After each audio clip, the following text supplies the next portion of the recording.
Nabila dari jurusan Hubungan Internasional Universitas Muhammadiyah Malang. Di sini saya akan membahas seputar hukum humanitar internasional. Buat yang ingin tahu pembahasan lebih lanjutnya, silakan simak video ini.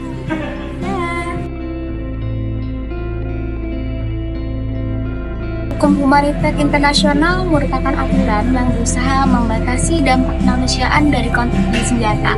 Hukum ini sering pula disebut sebagai hukum konflik bersenjata atau hukum perang. Nah, tujuan utama dari hukum humanitar internasional sendiri adalah untuk membentuk alat atau metode peperangan yang digunakan oleh para pihak yang terlibat dalam konflik dan untuk menjamin perlindungan dan perlakuan manusiawi terhadap orang-orang yang tidak lagi mengambil bagian secara langsung dalam permusuhan. Jadi secara singkat sebenarnya hukum humanitar internasional ini sendiri terdiri atas aturan hukum humanitar internasional yang menetapkan standar kemanusiaan minimum yang harus dihormati dalam situasi konflik bersenjata.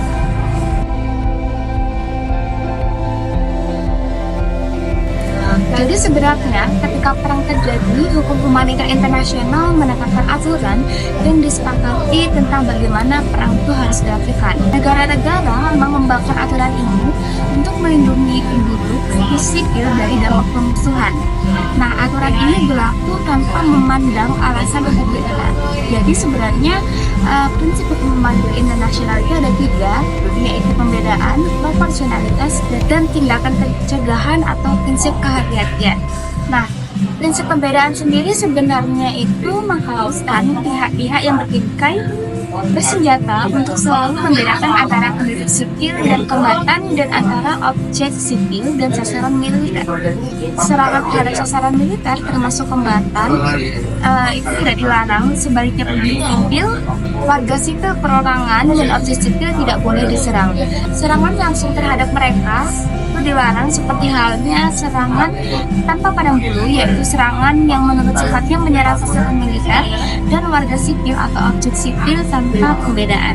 Nah, berdasarkan atas proporsionalitas sendiri, serangan terhadap sasaran militer itu dilarang jika serangan tersebut dapat diperkirakan akan menyebabkan kerugian insidental berupa nyawa warga sipil, cedera pada warga sipil, kerusakan pada objek sipil yang akan dianggap berlebihan jika dibandingkan dengan keuntungan militer konkret dan langsung yang diharapkan. Jadi secara sederhana ini berarti bahwa sasaran militer hanya dapat diserang jika potensi kerugian pada sipil yang nyatanya ini tidak diperkirakan akan lebih besar daripada keuntungan militer yang diharapkan. Dan yang terakhir, prinsip kehati-hatian itu mengharuskan bahwa dalam pelaksanaan operasi militer, perhatian terus-menerus harus diberikan untuk menyelamatkan penduduk sipil, warga sipil, dan objek sipil. Dalam serangan, apa yang disebut tindakan pencegahan aktif mencakup segala hal yang memungkinkan untuk memastikan bahwa target memang merupakan sasaran militer, membatalkan atau menangguhkan serangan jika menjadi jelas bahwa tersebut bukan sasaran militer.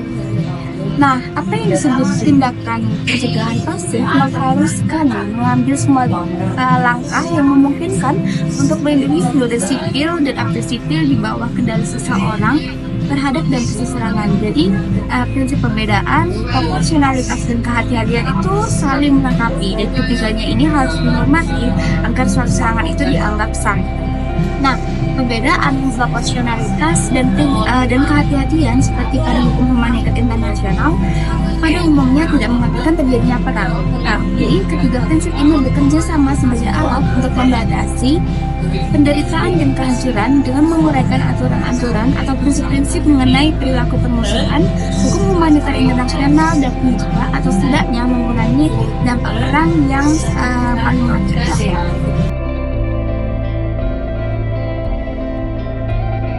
ICRC atau Komite Internasional Perang Merah itu merupakan lembaga yang memiliki mandat khusus untuk memastikan penerapan prinsip-prinsip hukum humanitar internasional yang tercantum dalam Konvensi Jenewa dan protokol tambahan.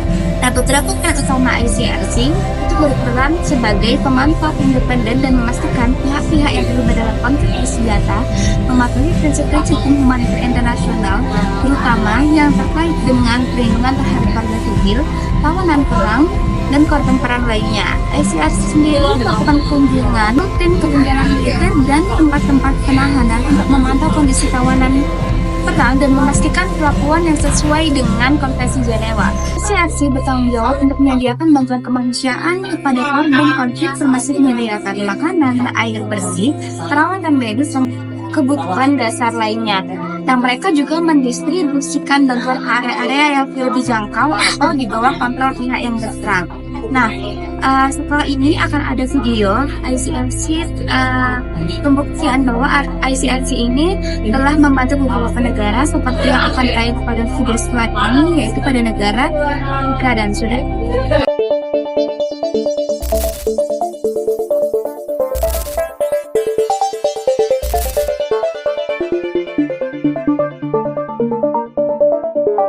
Africa. We are more than 6,000 professionals helping millions of people affected by conflict and violence in 28 countries. Sudan. More than 11 million people have fled their homes because of the conflict.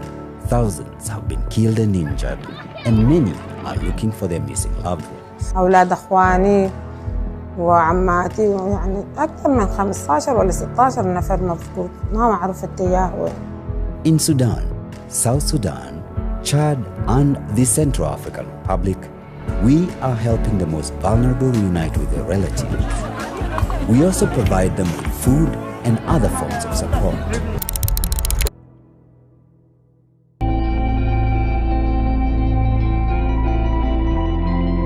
Jadi, Konvensi Jenewa 1949 yang disetujui oleh negara-negara di seluruh dunia membuat perbedaan yang jelas antara mereka yang berperang dan mereka yang tidak, seperti berupa warga sipil dan tawanan perang.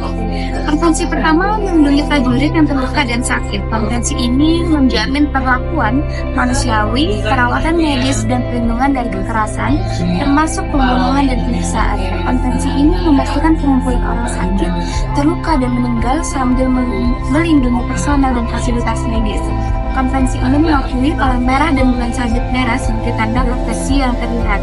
Konvensi kedua mengadaptasi konvensi pertama atau angkatan bersenjata di laut seperti yang terluka, sakit, dan korban karam.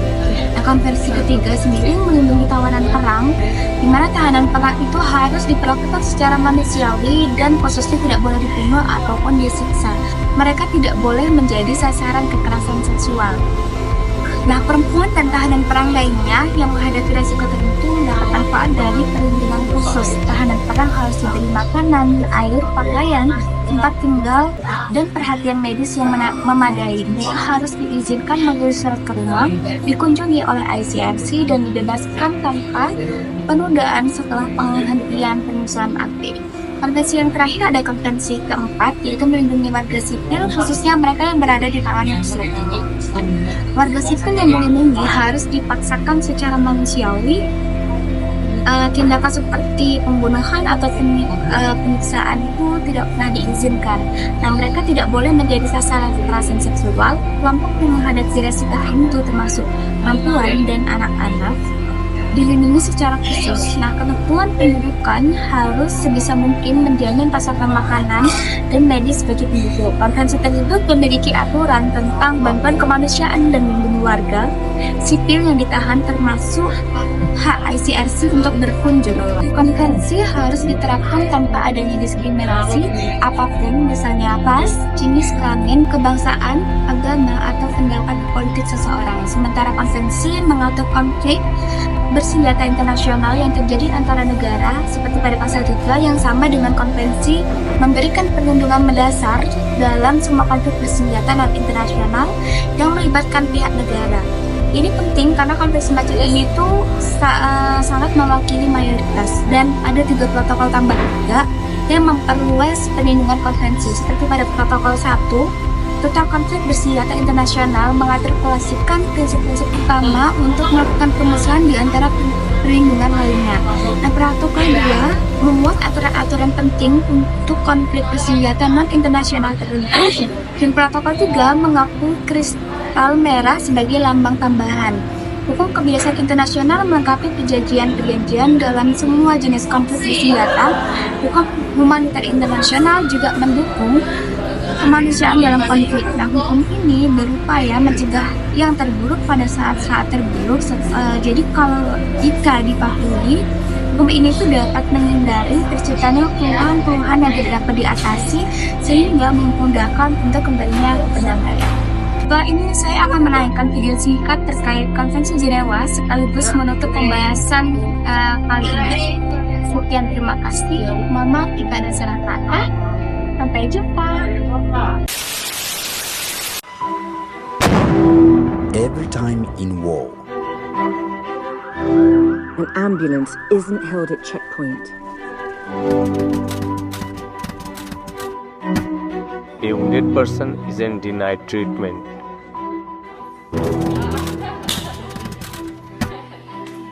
a captured soldier isn't cut off from his family.